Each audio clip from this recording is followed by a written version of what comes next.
it wasn't easy. In fact, it was really challenging. You see, the marketplace was a lot like what it is today, in that it's highly appreciated, low inventory, and prices were through the roof, and had a lot of sellers wanting to sell, but didn't know how to 1031 exchange without having to overpay for a property. And that's when it all hit. It all hit in 2008, a couple of years later. And everything kind of came back, and people who had overpaid got caught. And Warren Buffett has a really cool quote. He says, "When the tide comes out, you see who's been skinny dipping." And I saw firsthand on the ground here in Sacramento, California, friends, family, and clients either lose half of their wealth or all of their wealth when it came to real estate investing, because they had too much debt and they had overpaid for properties. And the heart of it was they felt trapped by capital gains tax. And so I'm just a brand new broker, and I'm just trying to make it in the business, and newly married, wife at home with our baby daughter, and making next to zero in a very competitive 100% commission environment brokerage community at the time. And so I had to figure out a way to make it in the business. I don't know if you've ever been so scared that you're not sure how you're going to support your family, financially. So growing up, I didn't have it a lot as well financially. In fact, my parents were divorced when I was young, and my dad had a lot of money. So I saw that my mom didn't have a lot. And so I lived mostly 90% of the time with my mom. So I saw kind of both sides of wealth and not having wealth, and, and grew up kind of with a scarcity mind mentality. So during this challenging times, I was really felt pressure to go get, what a lot of people would call a real job, or a W-2 job, or more of a corporate job. But I love the business, and I wanted to succeed, and I wanted to make it in the business. And so I had some amazing mentors that helped push me and challenge me and encourage me along the way.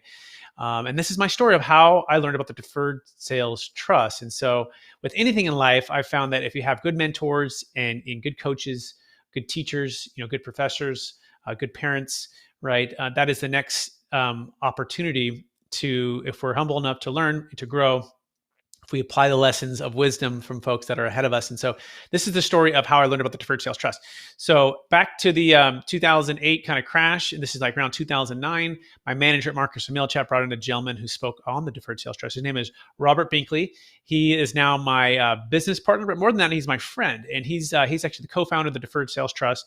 My success and my knowledge on the Deferred Sales Trust, along with, is really owed to him and owed to the tax attorney who created the structure. And so as a team, we help folks to execute the Deferred Sales Trust. But if it wasn't for Bob and Robert speaking on the Deferred Sales Trust, I wouldn't be here today. So he came into the office and he spoke to about 30 different agents. And we sat there, and like a lot of people scratched their heads saying, how does this really work? Is it too good to be true? Is this thing legal? And we weren't sure if A, would work for our clients, or B, if it would work for our business. But what I loved about what Robert did for me, and he had a great background. He actually played for the 49ers.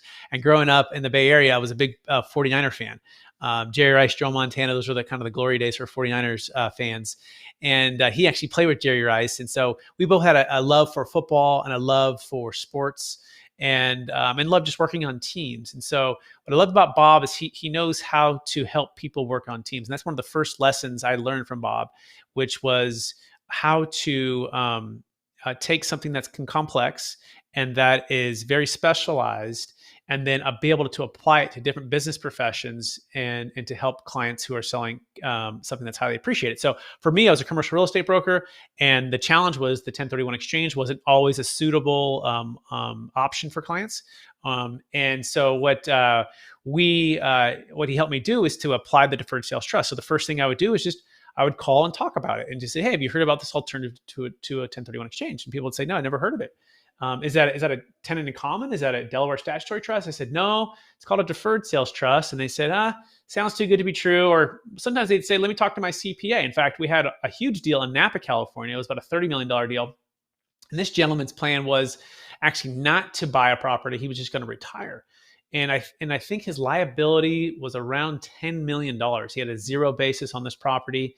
And his plan, I'd called him up and said, hey, it looks like you're selling your property.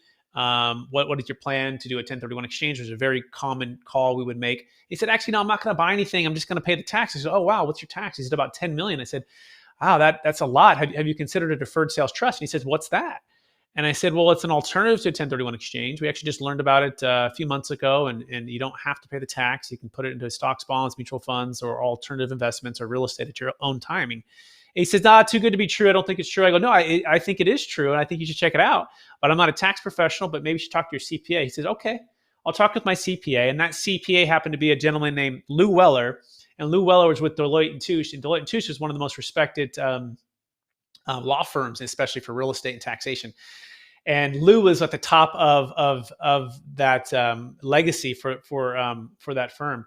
And so we got on the phone with Lou, and Lou is one of the smartest guys we talked with, and we walked through it with him.